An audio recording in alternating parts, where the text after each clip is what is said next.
Welcome back, everyone. Michael here with Offshore Citizen. Today I'm going to talk to you about the GME, GameStop, Robinhood WallstreetBets fiasco.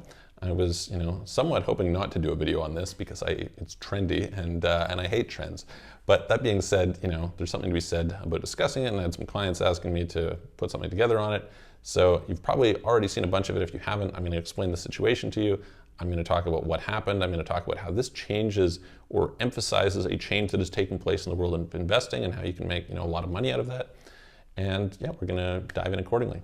If you haven't already though, hit the subscribe button, hit the notification bell. We try to create great content for you every day on these subjects of business, international tax, international investing, residencies, citizenships, etc. We help you with how to pay the lowest legal amount of tax possible, how to set up international companies, help you with opening offshore bank accounts, international trusts, asset protection, getting second passports, etc. If you want help with any of those things, you can book a call with me, clarity.fm/Michael Rosmer. There's a link in the description below. Or you can check out our websites, offshorecitizen.net, offshorecapitalist.com, and you can send us a message through there. We're happy to help you with these issues. Okay, so over the last couple of weeks, there was this emerging thing where GameStop, for those of you who don't know, GameStop is a retail game company that sells video games. They have been doing very poorly. Their stock was way down, and it ended up spiking like 100x, right? A lot.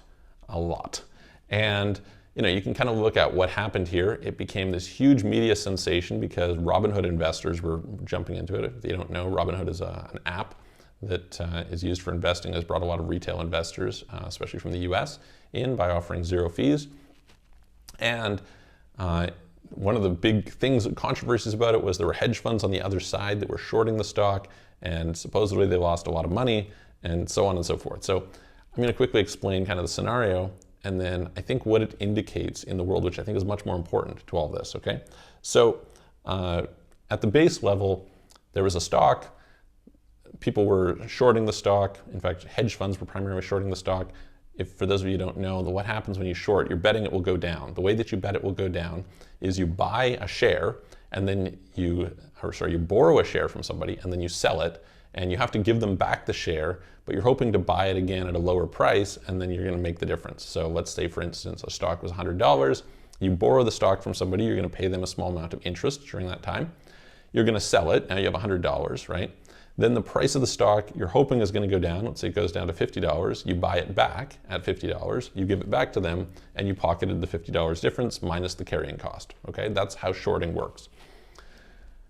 Now, the problem with that is, what if the stock doesn't go down? What if it goes up, right? Now I don't have $100. Now it's gone up to $150. I am $50 short in order to go and cover this, okay? So what happens is when you short, when you take certain margin positions, etc., you're required to post some sort of margin, some sort of collateral. So let's say that, just for instance, this scenario that I gave the example was, say they required you to hold $50 in margin to show that you can cover the difference in case the fluctuations in price happen, okay? Well, what happens if the price goes up past $150? Well, now you're in the broker is going to ask one or two things of you. Either post more money to cover the margin, or you have to go and buy the stock and repay it, what we call covering your short, okay? Fair enough. Well, what happened in this case was, for whatever reason, and there's kind of complications around the mechanics. I've been trying to understand it, of how this happens, but the stock got shorted 140% of the total volume of shares, okay? So in other words, it was impossible, if something went wrong, for everybody to get enough shares in order to be able to exit their positions, okay? There just wasn't enough shares available. And so back in January 2019, Chamath Palihapitiya has an interesting thing where he walks through blow by blow on the All In podcast. If you want to go check it out, he explains, he got a researcher to go through and kind of explain what happened. And he ended up jumping in and making a little bit of money off it. And there's a big story around kind of the celebrities who have supported the little guy in this, and the hedge funds and their positions. Anyway, so this guy on this Reddit group called WallstreetBets did some research, decided they thought the company was actually fairly fundamentally sound, and they bought options, call options. Call options allow you to buy the stock in the future at a current price, but they don't give you the obligation to do it. Okay, so for instance, let's say you buy what's called an out of the money option. Out of the money means that right now, what you pay for it is more, the agreed price that you can pay for it is higher than what it is that it currently is, okay? So let's just say, for instance, that GameStop's shares were $5 at the time. Let's say he bought out of the money options at $10 with an expiry date of January 2021, so 2 years later, okay? And so he would pay a premium. He would, let's just say he paid $2, right? In order to have this right, but not this obligation to buy, okay? Now, if you just leave it until January 2021, those options expire worthless, no big deal, right?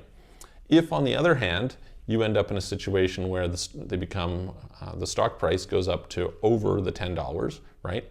Well, now those options start to be worth basically whatever the difference between the strike price and the option and the share price is, right? So options allow you to get exposure to a larger amount while putting down a smaller amount of money, okay? But they have the risk of time decay. Time decay is the idea that over time, the likelihood that you're going to get there, the volatility needed to go from where you are to the strike price is increasing as you get closer to that end point, okay? All right, so this guy put in like 50 grand. It was like all his life savings. By the way, as of when they did this all-in podcast thing, those options were now worth $25 million. So the guy probably did all right. I don't know when he sold, but good on him, I guess. And so anyway, then a little while later, the very famous investor, I think Michael Burry is his name, he's got from the movie The Big Short. He was very famous for shorting mortgage-backed securities during the housing crisis and making a lot of money. He did a fundamental analysis and he saw that 97% of the GameStop stores had positive free cash flow, and he thought it wasn't so bad. This is overshorted, and he decided to go long, right? Buying that it was going to go up. Over time, the stock actually started to go up, okay? And as it started to go up, at a certain point, these people started to realize, hey, look, this is way overshorted. And they started to pile in, okay? So lots of investors started to pile in, forcing the share price up.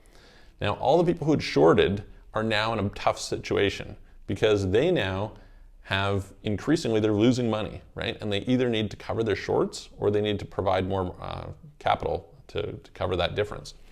And so this created what's called a short squeeze. Now, what a short squeeze is this thing where there's not enough, basically, the people realize there's all these short sellers who are contractually obligated to buy the shares at whatever price they're available at, okay? Because they owe a share. They don't owe cash, they owe a share. This is very important. And so because of that, they basically, the investors say, hey, listen, let's buy all the shares up. If we buy up all the shares, then as the share price goes up, they just have to keep raising the price and price and price to try and cover their shorts. And of course, the more that drives up the price, the more they have to cover and the more problematic it is. And you can bankrupt. There's people who have been bankrupted many times and businesses that have bankrupted many times over a short squeeze. This led to something called a gamma squeeze, which I'm not going to get into at this point in time. But anyway, it was fairly crazy. And as this happened, Robinhood ended up shutting down buying ability for this stock, which people raged was blatant stock manipulation. Now, it wasn't just Robinhood. There was a bunch of others as well who also shut down the ability to buy GameStop, but you could sell it, right? There's lots of controversy about exactly why this happened. You can go through and look at kind of the requirement, basically, there's some nuances about how market makers fit into this and the need to post margin and capital requirements and things like this, which essentially suggest that basically the company could have gone insolvent if they hadn't stopped that. That aside, okay, it created this huge wave of backlash. You had Mark Cuban on TV, like I said, you had Chamath, you had a bunch of different people sitting there saying, fuck the hedge funds, let's go with the little guy. The little guys are screwing the hedge funds and now they're complaining because they're getting beaten at their own game. Screw them. And honestly, I don't feel for the hedge fund guys at all, right? Like, what value do they add to the world? I can't really see that they add any value. They're kind of predatory. They're certainly wasting resources in general society. And so if they go bankrupt, screw them. That's the game that they played. They're supposed to be sophisticated investors. They get caught on it, screw them. But it raised this whole comment about market manipulation.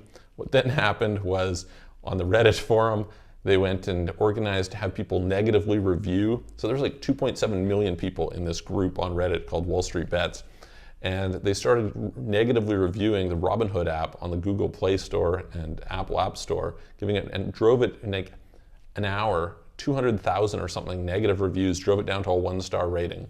Then Google stepped in and removed those ratings, right, which is like more interference. And so it created all this kickback, and it's been quite this discussion. So that's an explanation of what happened, okay? I think that's really not the more interesting story. I think the more interesting story is, what does this tell us about investing in the future? What does it tell us about trends? What does it tell us about kind of the state of the world and what we should be doing, okay?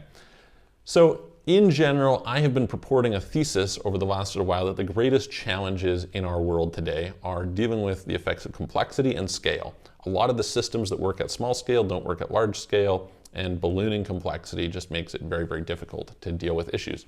And so certainly we had examples of this in this particular situation.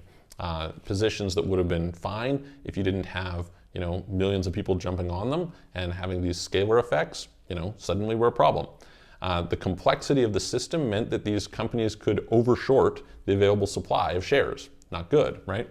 The complexity of how the transactions take place mean that it's not really clear that settlement is all going to work out for like 2 days when people are buying and selling shares, which can create a bunch of risk, right?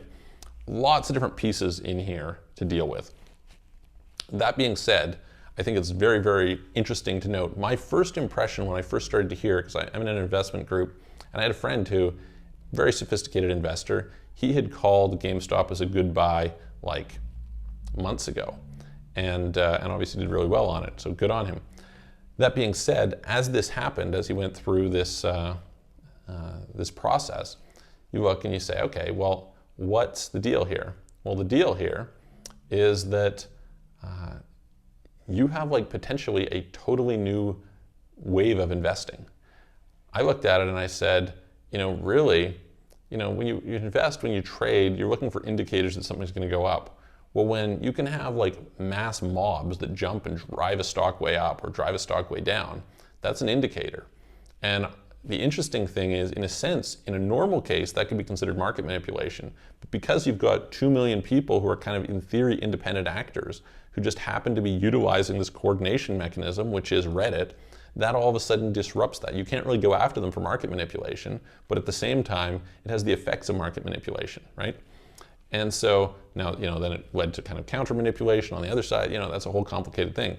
But to me, it's an indicator of like, what are you doing to look to social cues because of these high scale effects, to look at where you're investing and to look at what business opportunities exist?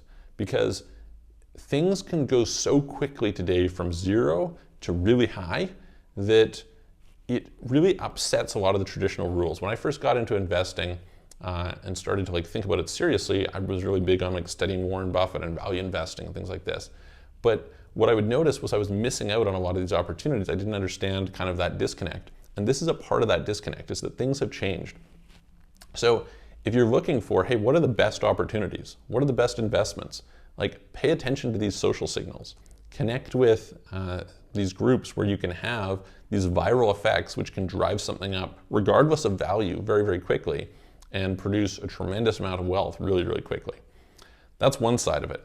The other side of it is, I think this really puts an increasing emphasis on the role of decentralization. So if you're building a business today, if you're building a product, or if you are investing, I think looking at cases where there's decentralized technology or decentralized methods is really smart in terms of how you can build something really thriving and effective. And I think that more and more money is going to flow into there. We see it with Bitcoin, we see it with various different other technologies, and I think we're going to see more and more of it. So that's something to kind of tune your radar to as a potential opportunity. And if you have some of those that you see, I would love to hear about them. Put them in the comments below or send me a message. I'm always looking for cool opportunities, different investments, trends, etc. So definitely would love to know about that. And if I can help you at all with, again, international structuring, with, setting yourself up to pay the lowest amount of tax, with getting residencies, etc., would love to help you with that. So please reach out to me. And check out our website, check out our other videos, share them with your friends. I hope you liked the video. Give me your comments below. subscribe, hit the notification bell, and I'm going to see you guys on the next video.